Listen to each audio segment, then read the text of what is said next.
Hello, I hope you all had a restful Chuseok and that you didn't have to do too many assignments, too much homework.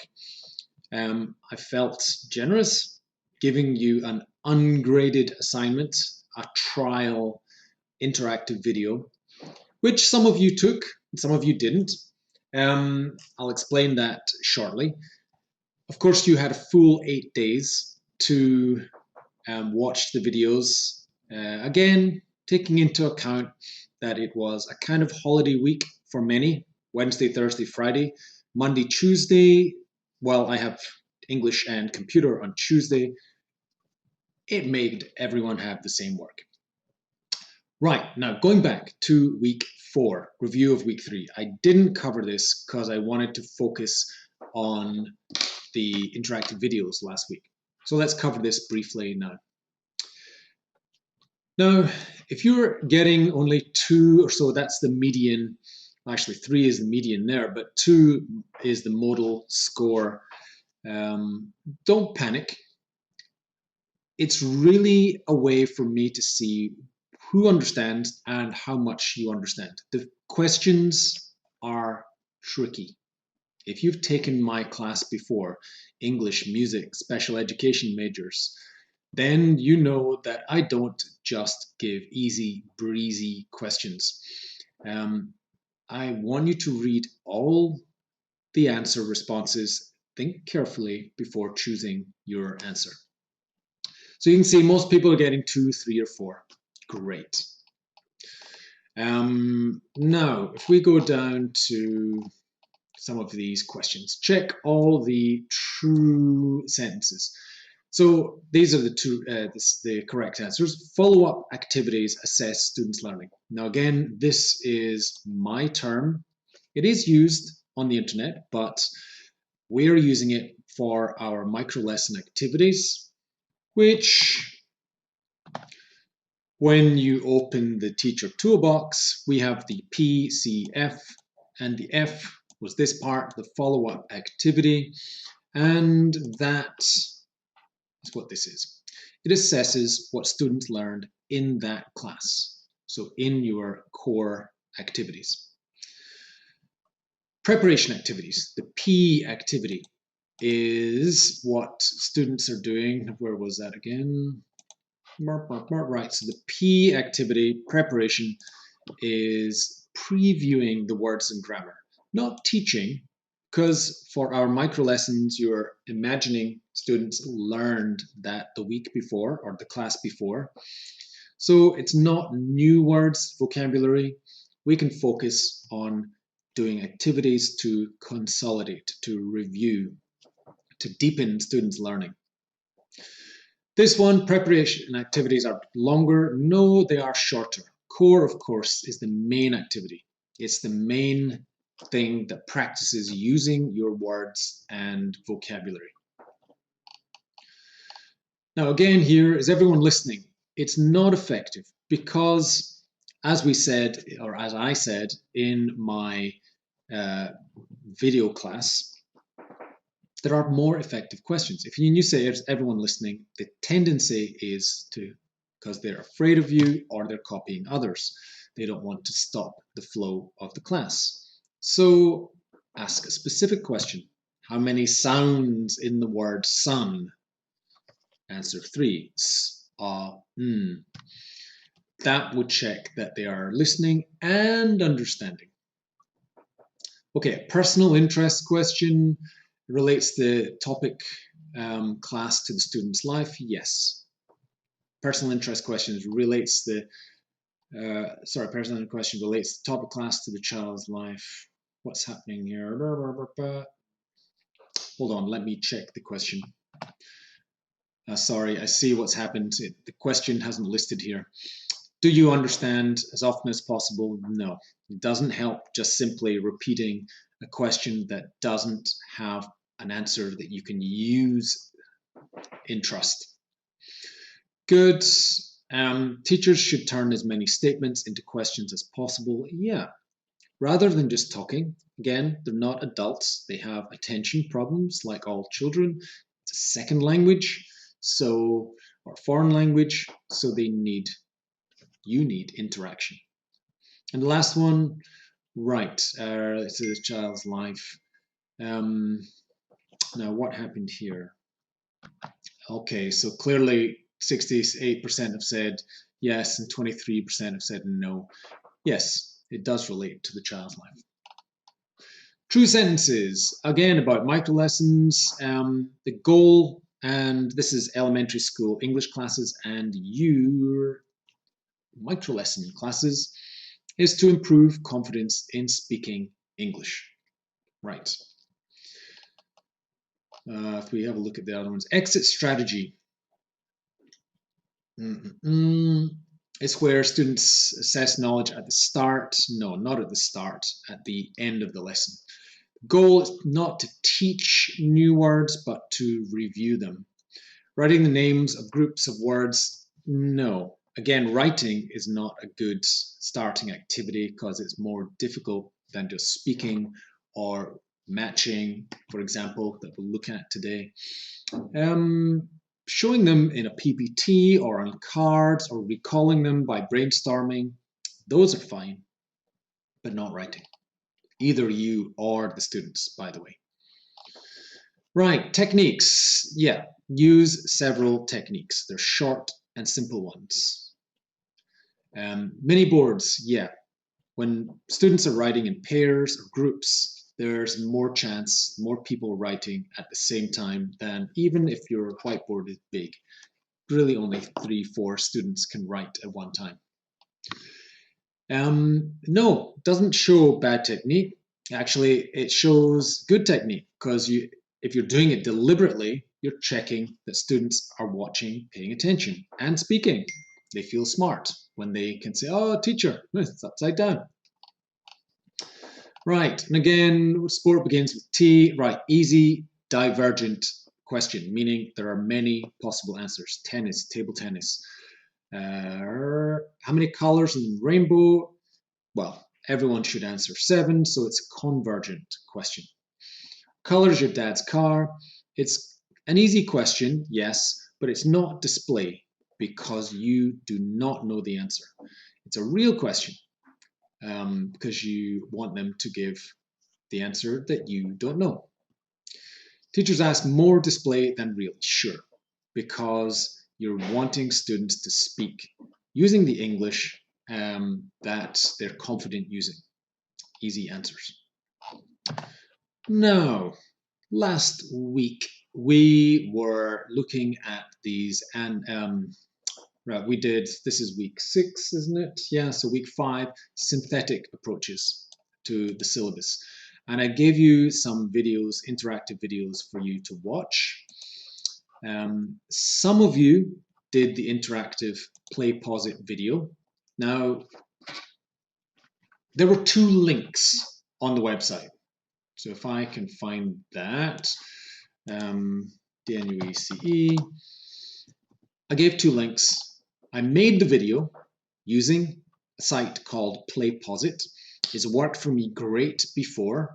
So you clicked on these. Now, I've said there, if that doesn't work, here are the non-interactive YouTube links. Because after making the video, I discovered that each viewing by you as a student is called a bulb. And I'm only allowed 100 bulbs as a free member. Now that has changed since last semester. They're now charging a good sum of money, about $150, which I didn't feel like paying. So only 100 bulbs were allowed. So if you were viewing all 3 as one student, that's 3 bulbs. In other words, only 33 students could view all interactive videos. The other 66 of my students could not. Now, I didn't explain that because I thought it might be confusing. 1 or 2 of you asked, oh, I couldn't watch it. Why am I not graded? Well, I'm not grading these anyway. It's a try for you to see what the interactive videos look like, and we'll review them briefly now, and I provided the other ones. So I've learned that lesson, and I'm going to try different software next time, and we'll talk about that shortly. But if we look at the interactive ones, I think it is here. Now, this was video number 1. It covered the methodologies of PPP, present, practice, produce, ESA, engage, study, activate, and TBL, task-based learning. We'll talk a little bit more about that today in your analytic approaches. Now, as I said, I want to look at how this software works, because again, in the opening survey, many of you expressed interest in learning more about digital teaching, because this COVID thing is dragging on, and I'm guessing some of you are using digital methods now to teach children and things, um, for pocket money, mentoring, as you call it. So we're going to look at the difference between Playposit that I used that cost money and Edpuzzle, which now I have used it in the past. It's very similar software. It's an interactive video. So you make your video. In my case, I post it on YouTube so I can get a link. I pull it back into Edpuzzle or Playposit, and then you add your questions with the right or wrong answers. Now, both of them should sync with Google Classroom, which means if I do it correctly, your scores would be recorded in Google Classroom, which is neat. It's efficient if I can get that to work. I probably will make some errors again in setting it up, so I don't know if I can do that this week or not. But I'm sharing this information with you. I will share this video in a link on Weebly, like this. So I've added that link there. When you click on it, it takes you to this, and it's a short video of a teacher in the States. Again, it has subtitles, so you can add that or see the script if you go to YouTube. But it's a brief comparison. Now, she, like I do, agree that Playposit has a great interface. It's good if your school is paying for it, but we'll find out how Edpuzzle works later today. And in my experience, it is equally powerful for checking. Unlike what we've done so far, you watch my video, then at the end you have these questions, 4 or 5, that you have to try and remember the information. The interactive ones allow the questions to go in as soon as I've explained or you've watched some part of the video. So it's more in tune, in time with what's happening in the class. It's more like a real class. So hopefully today I'll get an Edpuzzle up and running. We'll see how I manage. So that was that. Okay, what else? Right, so this is the analytics that I get. Now, again, only some of you have appeared in here because, as I said, I was only allowed 100 bulbs. So don't worry if your name is not here. But it allows me to see who got what. Sorry if your name's being proudly displayed, but don't worry about it. I haven't even started. Just like you, Pak Yamin. Anyway, so it tells me how long you took to do it, and it shows me your responses to each question. So if I click on the analytic interaction data, and I put myself over here, it shows me the answers. Now it tells me that 57% got this correct. Okay, fair enough, but a significant number got it wrong. So it says there, in the third P, students. Now, again, I deliberately don't just give, for example, potato, poly, produce, and you choose produce because the other two are stupid. I like to challenge your intellect, your smart students, learners, and I need you to think before answering. This is a trap. Just because it's present, practice, produce doesn't mean you say, produce, click. It says produce answers to teacher questions. Well, sure, maybe that is part of what you might do. You ask a question as a teacher and students answer. They produce answers. Okay, fair enough.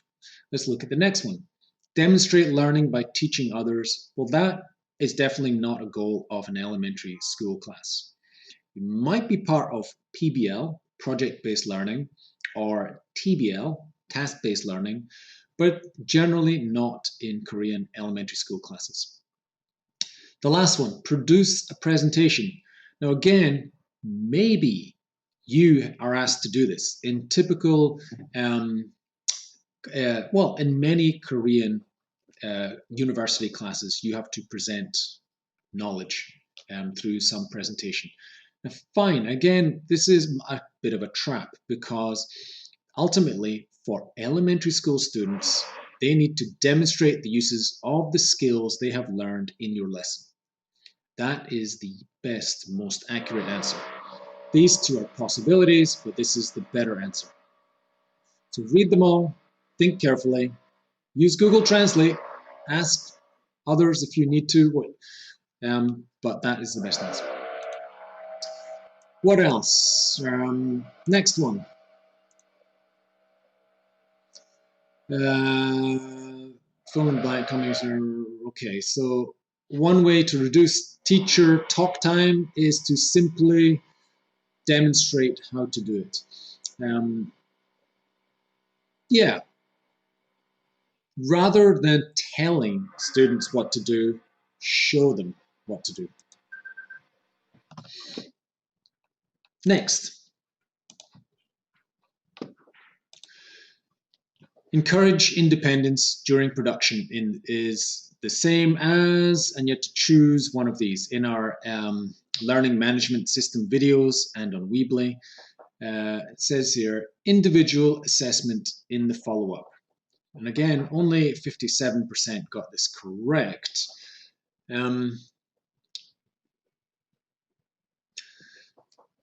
Working in pairs. Well, let's have a look at the video again. Right, sorry, that background noise is bothering the recording.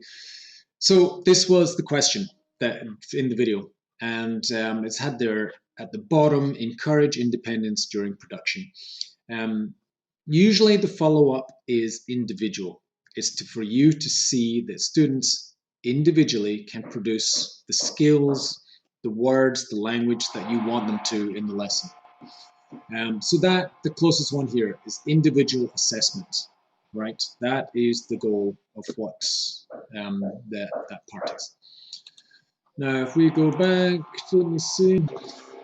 Right, so one of the goals of PPP is to reduce teacher talk time and increase students' talk time, right? You want to talk less. You want students to be speaking, to build their confidence using the target language. Where are we? I think we're on this one. Sorry about the background noise. They're still working on the main building here. How does the E in ESA differ from P and PPP? PPP is an older teaching method. ESA evolved to improve on the weakness of this. This is a teacher-centered approach. It's where the teacher plans, controls, is the center of the classroom direction.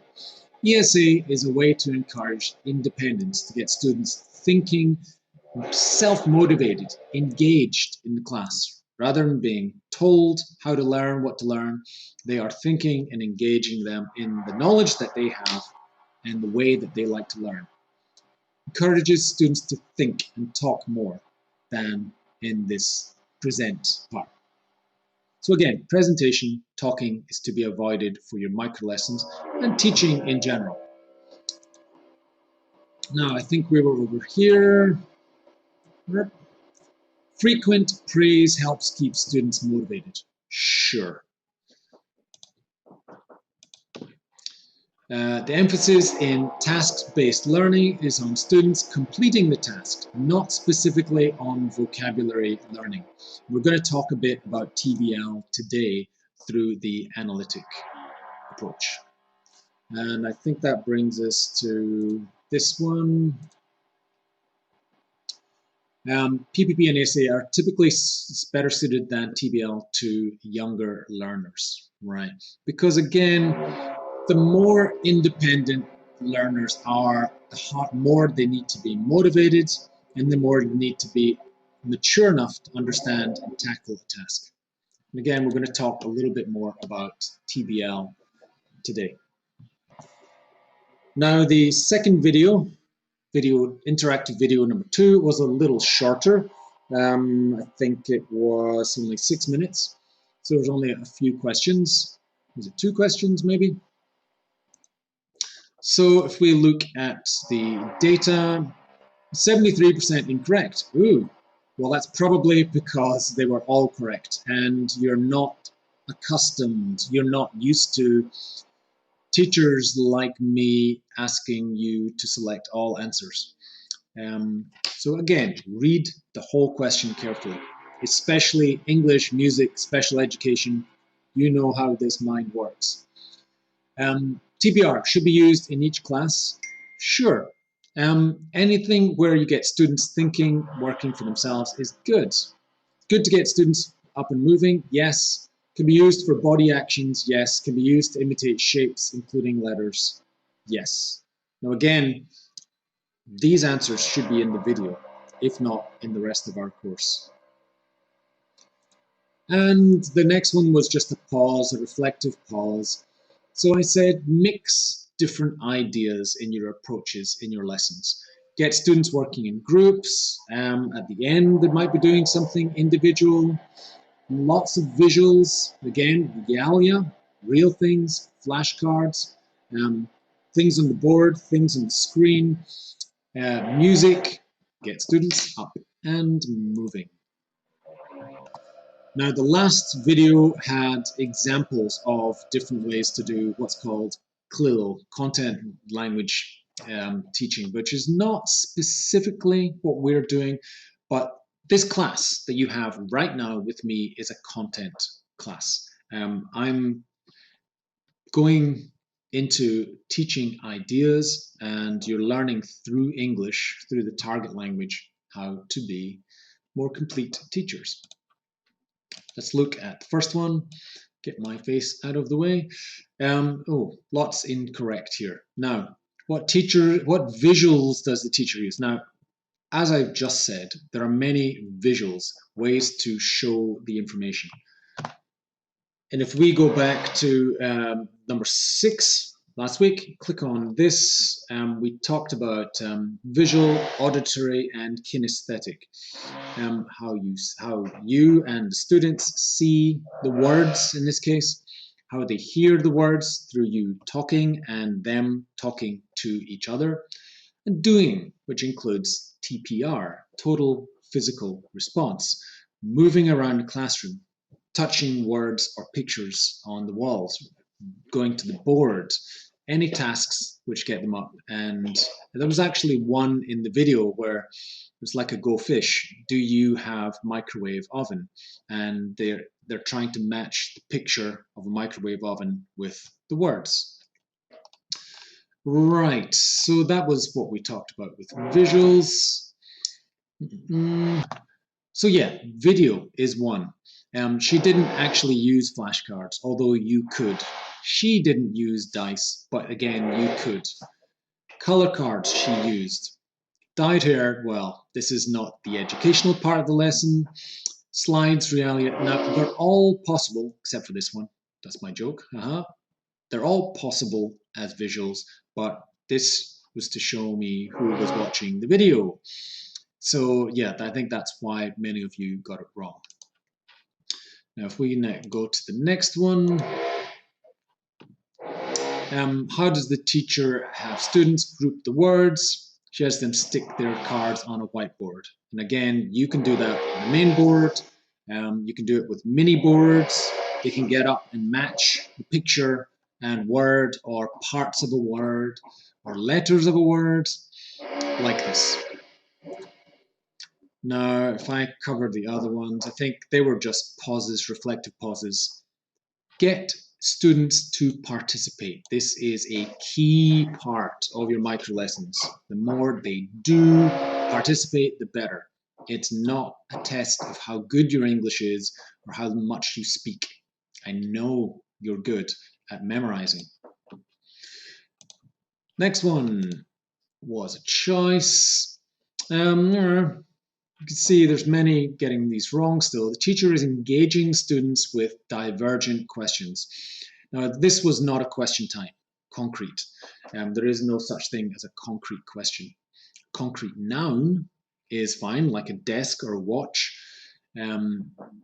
Closed question, well, again, we talked about open questions and closed. Open would mean many possible answers. Closed, there's only one answer, as in convergent. But yeah, she was asking divergent. Different answers are possible.